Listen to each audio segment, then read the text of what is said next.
سردار بہت خوش تھا۔ باقی سب سرداروں کے سامنے اس کی عزت بڑھ گئی تھی، اور یہ بات سچ ہی تو تھی کہ جس کا جتنا اپنی برادری کی عورت پر کنٹرول تھا وہ اتنا ہی بڑا سردار تھا۔ جو جتنی بڑی سزا عورت کو اس کے گناہ پر دیتا تھا اتنا ہی مقبول سردار ہوتا۔ خون کی ہولی کھیلنے والے سارے ہی سردار کے ڈیرے پر موجود تھے۔ دوسرے لفظوں میں شیطان کے سارے چیلے ہی موجود تھے۔ یقیناً شیطان ان کی ویڈیو بنا کر دجال کو دکھا کر خوش ہو رہا ہوگا اور کہہ رہا ہوگا، اے شیطانوں کے سردار، تیرے چھوٹ کر آنے میں اب زیادہ دیر نہیں، ہم زیادہ کچھ کرنے کی ضرورت ہی نہیں، بس طاقت کا احساس اور جہالت کا انجیکشن ہی ان کے اپنے ہاتھوں بربادی کے لیے کافی ہے۔ ان کو ہم نے عورت کے نشے میں لگا دیا ہے۔ کبھی یہ اسے خرید کر اپنا نشہ پورا کرتے ہیں، کبھی چار دیواری میں قید کر کے، کبھی اس کو آواز دبا کے، کبھی ایک عورت پر دوسری عورت لا کر، کبھی ننھی ننھی بچیوں سے اپنی ہوس پوری کرتے ہیں۔ اور یہ جو بڑے اسلام اور مسلمان ہونے کی بڑکیں مارتے تھے، انہیں تو اسی اسلام میں ہی الجھا دیا ہے۔ کہیں فرقوں میں ڈال کر ایک دوسرے کے لیے نفرت ڈال دی ہے، تو کہیں کالی کے لیے سنسار کی آیتیں مولویوں کے سامنے رکھ دی ہیں۔ لیکن یہ بزدل جو خود کو بہادر کہہ کر خوش ہو رہے ہیں، اگر واقعی اللہ کے اس حکم پر عمل کرتے تو 90% مردوں کو سنسار کیا جاتا کہ ہم نے ان کی نظروں میں ہوس ڈال دی ہے۔ زنا تو نظر کا بھی ہوتا ہے، لیکن ہم نے اس کا رخ صرف عورت کی طرف ہی رکھا ہے، اور وہ بھی ناحق قتل اور عورت کا قتل عام ہماری بدولت ہو رہے ہیں۔ اگر مردوں کو سزا ملی تو ان کا یہ بگڑا معاشرہ ٹھیک ہو جائے گا اور ہم ہار جائیں گے۔ اس لیے کمزور عورتوں کو مار کر ان کا نشہ پورے کرنے کی لت میں لگا دیا ہے۔ ان کی طاقت، بے رحمی، ظلم، طاقت کا نشہ اور جہالت ہی ہماری کامیابی ہے۔ اس پر دجال کی خوشی یقیناً دیدنی ہوتی ہوگی اور زنجیروں سے آزادی بھی مل رہی ہوگی۔ شیطان جتنا طاقتور ہوگا اتنا ہی دجال کی جلد آمد ممکن ہوگی۔ سردار نے محسوس کیا کہ رمزو آج کمزور دکھ رہا تھا۔ وہ اس طرح سے چہک نہیں رہا تھا جیسے اسے چہکنا چاہیے تھا۔ آنکھیں بھی اس کی لال ہو رہی تھیں۔ پہلے تو سردار سمجھا کہ اس نے پی ہوئی ہے، لیکن بعد میں جب سب لوگ چلے گئے تو سردار نے رمزو سے پوچھا، خیریت ہے؟ تجھے کیا ہوا ہے؟ آج تو نے خود کوئی ہوائی فائر بھی نہیں کیے، پریشان نظر آ رہے ہو۔ آنکھیں بھی سوجی ہوئی ہیں۔ ہاں بھائی تم بتاؤ، اس سے کیا ہوا ہے؟ رمزو کو خاموش پا کر سردار رب نواز سے مخاطب ہوا، سائیں یہ کہتا ہے اس سے چیخوں کی آواز آتی ہے۔ جو رات آندھی کی آوازیں تھیں وہ اس کو سنائی دیتی ہیں۔ پتہ نہیں، ہمیں تو نہیں سنائی دیتی، رب نواز نے حیرت کا مظاہرہ کرتے ہوئے کہا۔ اوئے رمزو، یہ کیا سن رہا ہوں میں؟ پاگل ہو گیا ہے؟ تیرا یہ پہلا قتل تو نہیں؟ تیرے جیسے غیرتی تو پورے علاقے میں کوئی نہیں۔ کتنوں کو تو نے اپنے ان مضبوط ہاتھوں سے اکیلے ہی جہنم راست کیا ہے، پھر یہ کیا بزدلوں کے جیسی حرکتیں کر رہا ہے؟ بندہ بن، بندہ! تیری غیرت کی کسی تو ہماری گاؤں کے بچوں کے بچے بھی سنیں گے، تاریخ گواہ رہے گی۔ پھر کیوں اس طرح کی ڈرپوک حرکت کر کے اپنے کیے کرائے پر پانی ڈال رہے ہو؟ سردار نے ذرا غصے سے کہا، نہیں سائیں، میں بزدل نہیں ہوں۔ اللہ کے حکم سے میں نے اتنے مضبوط جسموں سے 1 سیکنڈ میں روح نکالی، پھر یہ تو کوئی بڑی بات بھی نہیں تھی۔ آپ تو جانتے ہیں میں اپنے گھر والوں کو بھی غیرت میں قتل کیا تھا، حالانکہ میں اس سے بہت پیار کرتا تھا۔ ایسی کوئی بات نہیں۔ پتہ نہیں کان خراب ہو گئے ہیں یا کیا ہے، سوتا ہوں تو یہ آوازیں بڑھ جاتی ہیں، پھر نیند خراب ہو جاتی ہے۔ کل چیک اپ کرواتا ہوں، آپ بس میرے کانوں کے لیے دعا کریں۔ رمضان کا مہینہ شروع ہو گیا تھا۔ سال کا ایک ایسا مہینہ تھا جس میں گاؤں کی مسجد میں نہ صرف اذان کی آواز آتی بلکہ نمازی بھی ہوتے، اور اسی طرح وہ بچے جنہوں نے گاؤں کی اس نابینا عورت جو حافظ قرآن تھی، جس کے پاس بچے مختلف صورتیں اور نماز سیکھنے جاتے تھے، وہ بھی مسجد کا رخ کرتے۔ یوں مسجد کے صحن میں بچوں کی زور زور سے قرآن پڑھنے کی آوازیں پورے گاؤں میں پھیل جاتی اور رمضان کے مہینے کی برکت ہر سو پھیل جاتی۔ یوں بھی سادے سے اس گاؤں کے زیادہ تر لوگ سادے تھے، قرآن پڑھتے تھے، لیکن یہ نہیں پتہ تھا کہ ان میں سے ان کے لیے کیا پیغام ہے۔ اور کچھ مولویوں نے ڈرایا ہوا بھی ایسا تھا کہ تمہاری سمجھ میں نہیں آئے گا۔ ان کو تو بس یہ پتہ تھا قرآن پڑھنے سے ثواب ملتا ہے، فوتگی میں کل خوانی میں جتنے زیادہ قرآن پڑھے جائیں اتنی ہی فوت ہونے والے بندے کے گناہ جھڑ جائیں گے اور اسے جنت میں اعلیٰ مقام ملے گا۔ رمضان کے مہینے میں ہر کوئی زیادہ سے زیادہ قرآن ختم کرتا۔ گاؤں کے بہت سے لوگوں کو نہ قرآن پڑھنا آتا تھا اور نہ نماز، لیکن اس کے باوجود قرآن پاک کی ہر سطر پر بسم اللہ الرحمن الرحیم پڑھتے اور انگلی سے انگلی سطر پر آتے اور یوں پورا قرآن ختم کرتے۔ اس طرح نماز میں بھی وہ مسلسل بسم اللہ الرحمن الرحیم ہی پڑھتے۔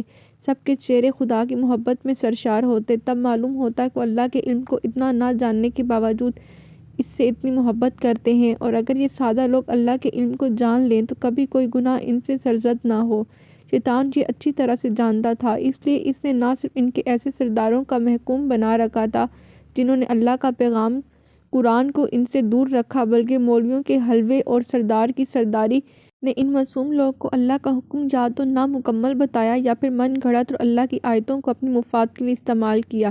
اور گاؤں کے سادہ لوگ یہ بھی نہ سوچتے کہ اللہ تو سب کا ہے، وہ تمام انسانوں سے برابر انصاف کرتا ہے، کیسے ہو سکتا ہے اتنی بڑی کائنات بنانے والا عورت کے ساتھ ناانصافی کرے گا؟ وہ ایسے مردوں کو اس کا مالک کیسے بنائے گا جو ان سے بھیڑ بکری سے بھی کم درجہ دیتے ہوں اور کہتے ہوں اللہ نے ہمیں تمہارا مالک بنایا ہے؟ کاش ان کی سمجھ میں آ جاتا کہ مالک تو بس ایک ہی ہے، جو خیال بھی رکھتا ہے، پیدا بھی وہی کرتا ہے اور پالتا بھی وہی ہے، انصاف بھی وہی کرتا ہے، پیار بھی وہی کرتا ہے، بس کسی کو ڈھیل دیتا ہے تاکہ اس کی پکڑ کر سکے، آخر میں تو کسی کا صبر آزماتا ہے۔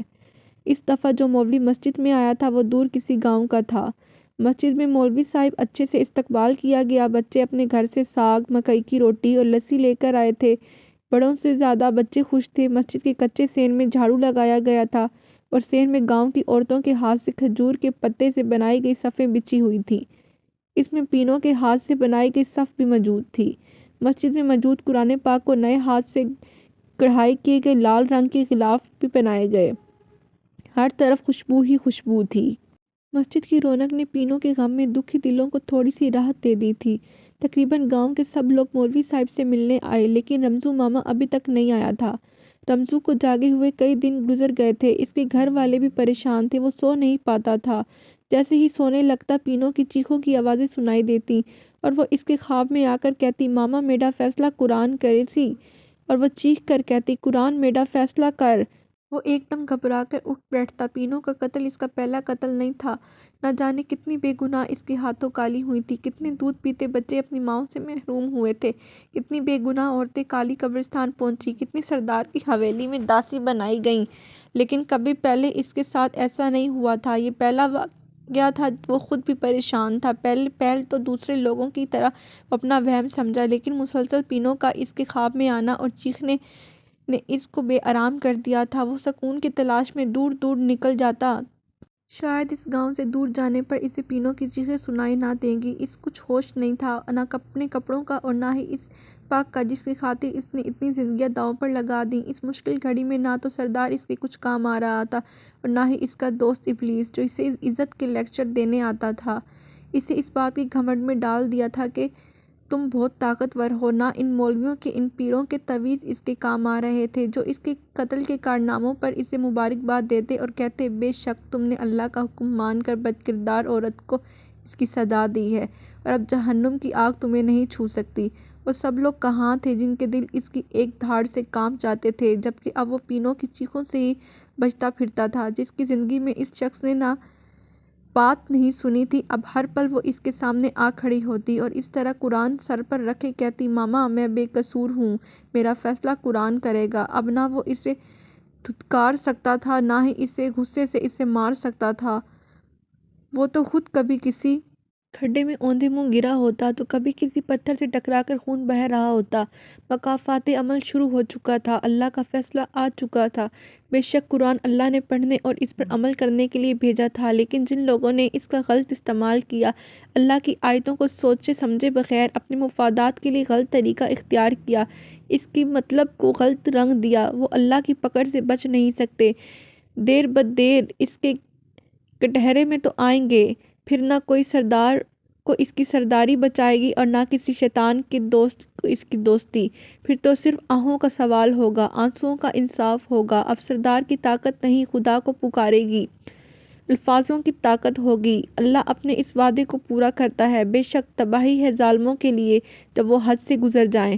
مسجد میں مولوی صاحب کا پہلا دن تھا۔ رات کو تراویح میں گاؤں کے کافی لوگ موجود تھے۔ پہلا روزہ اور وہ بھی جمعے کا تھا، لہٰذا کچھ بچے بھی موجود تھے۔ تراویح کے بعد لوگ اپنے گھروں میں چلے گئے۔ مولوی صاحب نے اپنا بستر لگایا۔ کیونکہ صبح سے بہت سے لوگوں سے ملنا ملانا رہا، اس لیے تھکاوٹ بہت ہو چکی تھی۔ مولوی صاحب نے سوچا صبح سحری کے لیے بھی اٹھنا ہوگا، اس لیے اس نے لالٹین کی لو کم کی، لیکن اچانک اندھیرے میں اسے کوئی شے نظر آئی، جیسے کوئی لڑکی کھڑی ہو، بغیر کپڑوں کے، اور اس کے منہ پہ چونٹیاں تھیں۔ پہلے وہ ڈر گیا لیکن اچانک وہ لڑکی غائب ہو گئی۔ مولوی صاحب نے اپنا وہم سمجھا اور تھکاوٹ کی وجہ جانا، لیکن جیسے ہی مولوی صاحب آنکھیں بند کرتے وہ لڑکی پھر آنکھوں کے سامنے نظر آتی۔ مولوی صاحب نے بہت سی صورتیں پڑھیں، اگر کوئی آسیب ہے تو ختم ہو جائے، لیکن ایسا نہ ہو سکا۔ مولوی صاحب کی اگر ایک آدھ گھنٹہ آنکھ لگی بھی تو اسی طرح سے ایک لڑکی بغیر کپڑوں کے منہ پہ چوڑیاں ڈالے کھڑی نظر آئی تو تب وہ پسینہ پسینہ ہو کر اٹھ بیٹھا۔ تھوڑی دیر میں گاؤں کا ایک شخص اس کے لیے سحری کا کھانا لے کر آیا، لیکن مولوی صاحب کی حالت دیکھ کر حیران ہو گیا۔ کیا ہوا مولوی صاحب، کیوں پسینہ پسینہ ہو رہے ہیں؟ مولوی صاحب نے سارا واقعہ اسے سنایا اور کہا، اب میں اور اس مسجد میں نہیں رہ سکتا۔ تھوڑی دیر میں چند اور نمازی بھی آن پہنچے اور مولوی صاحب کو سمجھانے لگ گئے، آپ ایسا مت کریں، صرف یہی ایک مہینہ تو ہے جس میں مسجد آباد ہوتی ہے، اگر کوئی جنات یا عصیب ہوگا تو پڑھائی سے ختم ہو جائے گا، اگر آپ بھی چلے گئے تو اتنے بابرکت مہینے میں یہ مسجد ویران ہو جائے گی۔ لوگوں کے بے حد اصرار پر مولوی صاحب رکنے کے لیے تیار ہو گئے۔